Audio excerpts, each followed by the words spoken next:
All right, thanks for tuning in once again. It's Ishmael Sistrunk from the St. Louis American and STLamerican.com here with Palmer Alexander III, our Rams Roundup correspondent, and this is the Rams Roundup. Palmer, this week we have a few things to talk about, not going to be really long, but we're going to talk about the Rams search for a new offensive coordinator and the man who is reportedly tabbed to take over that position. We're going to talk about the latest with the stadium situation, the saga between the city trying to build a stadium and what Stan Kroenke is doing out in sunny Los Angeles. And we're going to talk about some analysis that were done on whether or not the Rams staying in St. Louis and whether building them a stadium is really a good thing for the city.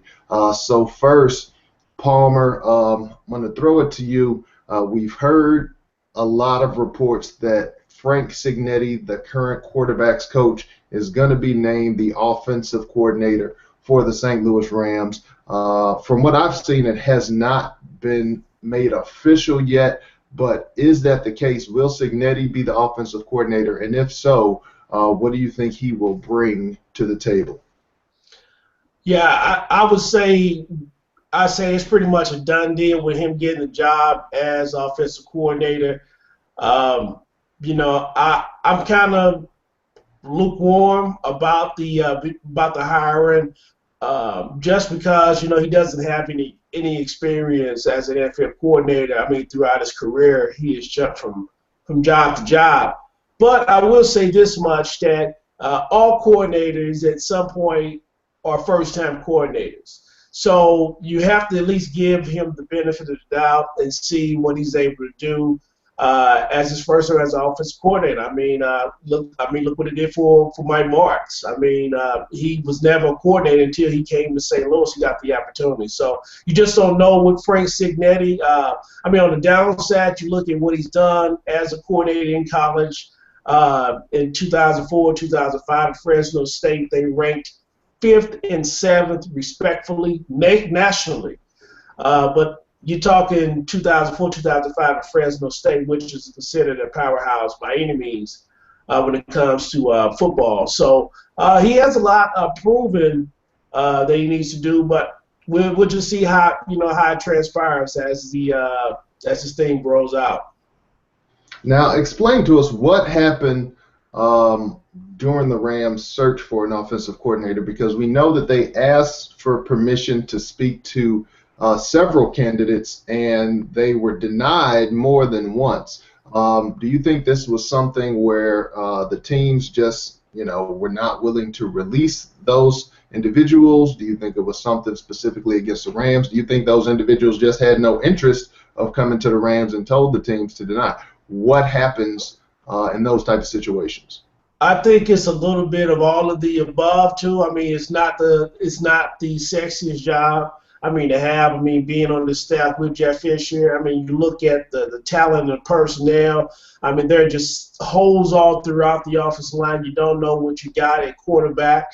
And what is the philosophy of the offense going to be? They tried to be pass happy. It didn't work. They didn't commit totally to the run like I thought they would. So you just don't know.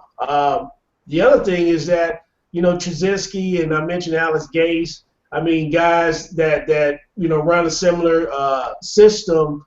They've had moderate to some good success. It's not to the extent of what we saw with guys like North Turner and even Mike Morris. And if you want to go one step further, if they want to stay with the similar scheme, they could have even reached out to Scott Turner, who's North Turner's son, who works as a quarterback coach with the Minnesota Vikings as well. So if they're going to turn up that many rocks, they may as well, turn one more over. But I just look at it as, kind of like Cignetti was the last guy picked for the team. You know what I'm saying? They did do their due diligence, and I give them credit for looking outside the box. But Cignetti and Boris was their two fallback candidates, regardless. Yeah, and do you think this is similar to the Tim Walton deal whenever Greg Williams was suspended for a year. He had been selected as the next defensive coordinator. He had to sit out, and they went with Walton. He was a guy who was already on the staff. He was a guy that Fisher's comfortable with. Do you see parallels in that, and do you think it'll turn out similarly? Um, I kind of don't, only because in this,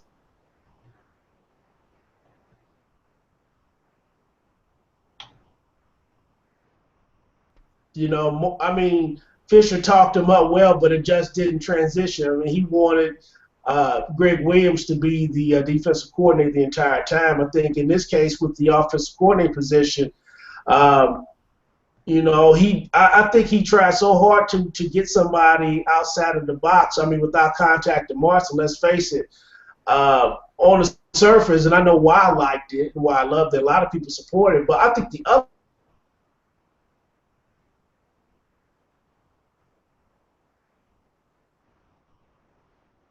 offense relevant. He made it, fun to watch football.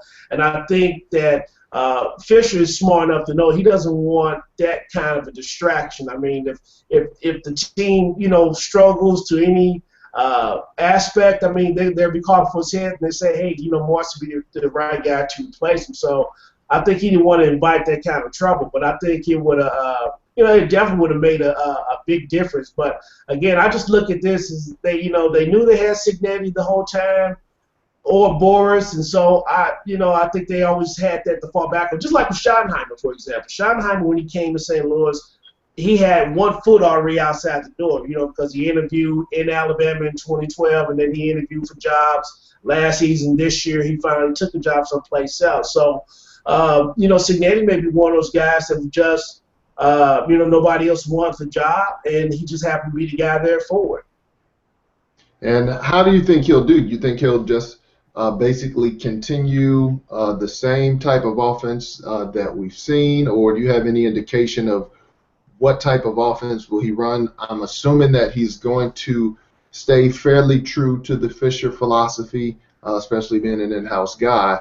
But what can we expect with Cignetti calling the plays? Well, hopefully you expect him to, to open it up a little bit more. And at least if you're going to run the ball, try to get outside on the perimeter. I mean, stop trying to jam it, in between the tackles where they wasn't having a lot of success doing it. And then, just finding ways to utilize the talent on your team. I mean, and I hate when people call those guys weapons. They're not weapons yet because they're not dangerous. You're not a weapon until you become dangerous. Odell Beckham Jr., he's dangerous. You know what I'm saying? He's a weapon. The Rams don't have weapons yet, but they do have weapons in the makings. And it's just a matter of how can he drop, the proper game plan to get the most out of the talent that is on the offense side of the ball. All righty, well, that'll be interesting to see. Like I said, it's not been made official yet. That's expected to happen either late this week or early next week from what I'm hearing, probably next week. But we will see.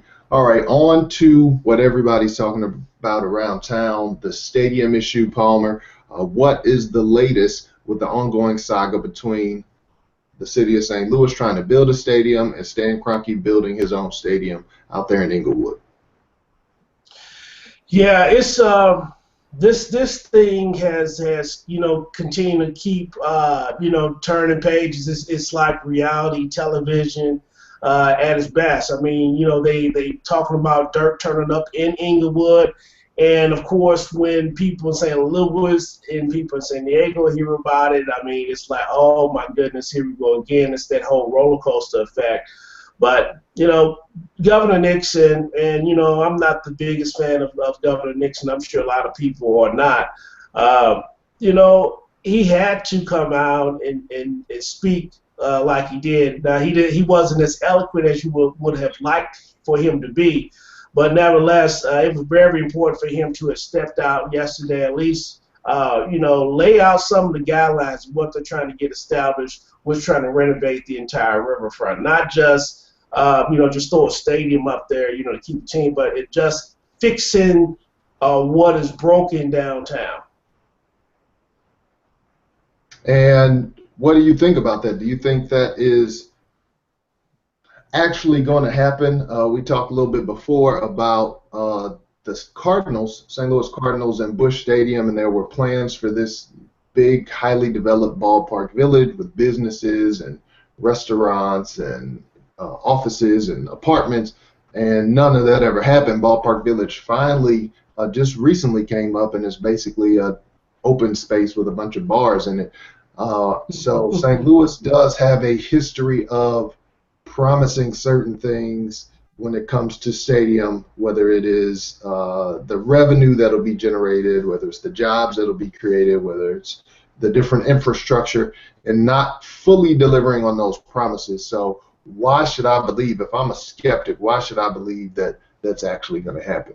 I think if you are a skeptic, you have 100% every reason to be a skeptic. The only way to convince a skeptic is to, one, I think there should be an open vote, because that put pressure on the people making these plans to be as transparent as possible, connect the dots with how everything's going to take place, and then, make the people feel comfortable about this whole idea. You want complete transparency, and I'm going to vote. If it's up to me, yeah, I'm going to vote, but at least show me what you're going to do. And then, I think there has to be a way to be able to tie these guys' feet to the fire too. You can't make no more of these empty promises. There's so much space downtown that needs to be renovated, including that space, near the old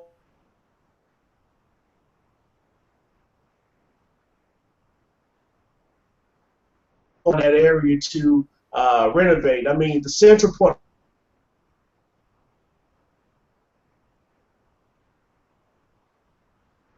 now, they're working on the arch grounds, and I think to complete the entire renovation of the riverfront, the stadium deal has to be made, but these guys have to be able to make sure they come through on it, and I think that's why I'm in support of the public vote.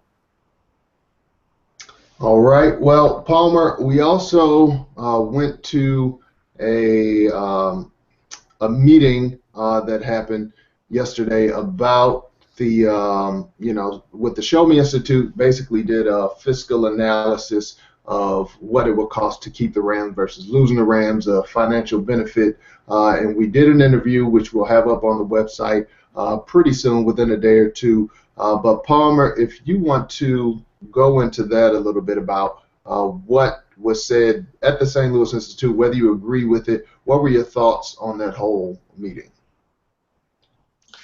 My thoughts on the meeting was, I'm glad to hear kind of some of the feedback from, the taxpayers. I mean, a lot of the taxpayers, that were there, of course, they voiced their concerns about why, the city is.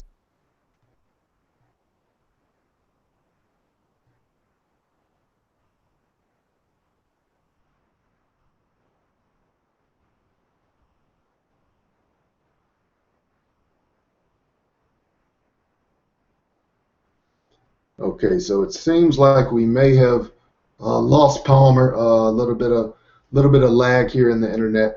So Palmer may be back, but basically with the Show Me Institute, what they were basically saying is that fiscally it doesn't necessarily make sense to keep the Rams. Again, the Edward Jones Dome wasn't built that long ago, less than 30 years ago, and now we're at a situation where we're needing to build a new stadium. So they basically were asking, well, how often do we need to build these? They said, hey, let's look at the evidence, the historical data from when the Edward Jones Dome was built, when the Cardinals were in town, and they really didn't feel that it was necessarily fiscally responsible for the taxpayer. We're just talking dollars and cents. They said they're not convinced that this is going to benefit the taxpayer, that this is going to benefit the city of St. Louis. We often see times where promises are made, oh, we're going to see all this revitalization. But again, if you look at downtown now, there are a lot of areas that are underdeveloped, despite the fact that we have a Busch Stadium, which is pretty recent. We have the Scott Trade Center, which is also pretty recent, and there hasn't been extensive development around those areas. So every time there's a stadium proposal on deck, then we hear that, okay, we're going to revitalize this entire area. But if you just look at the facts, if you look at the history, and it's not, you don't have to go back 50, 60, 70 years. You can go back 10 or 20 years to look at these projects that I just mentioned and look and see if that's really happened. So I agree with Palmer that there has to be some type of accountability. If you're going to build a stadium, there must be accountability on these type of resources and these promises, so they're not empty promises. I think it's crazy that less than 30 years from when you built the Edward Jones Dome, now it's being looked at as an outdated facility, as a white elephant. It's, you know, this horrible eyesore that everybody's saying. That stadium is really not that old. So I am personally on the fence about the whole stadium deal. I don't want to see the city throw a lot of money, because again, you're talking about billionaires. Stan Kroenke is a billionaire. Obviously, he has the ability to build his own stadium because that's what he's planning to do in Inglewood. So I think you have to keep that in mind. I would like to see the Rams stay, or I would like to see the NFL stay, but it has to make sense. You just can't build a stadium for a billionaire and say, here you go, you know, here's some free money, take it, at the taxpayer's expense. So again, it looks like we've lost Palmer, unfortunately. But we will be back next week. Also, make sure you tune back in to look out for that interview that we had with the Show Me Institute if you want to find out the financial analysis and the things like that that go there. So I'm going to go ahead and sign off. We'll talk to Palmer later. But once again, I'm Ishmael Sistrunk with the St. Louis American and STLAmerican.com. I was here today with Palmer Alexander III. Make sure you hit the subscribe button, like the videos. We're going to continue to have more and more videos coming on the Rams, on sports, on news, on entertainment, all different types of videos. So make sure you stay plugged in, and thanks for tuning in. See you later.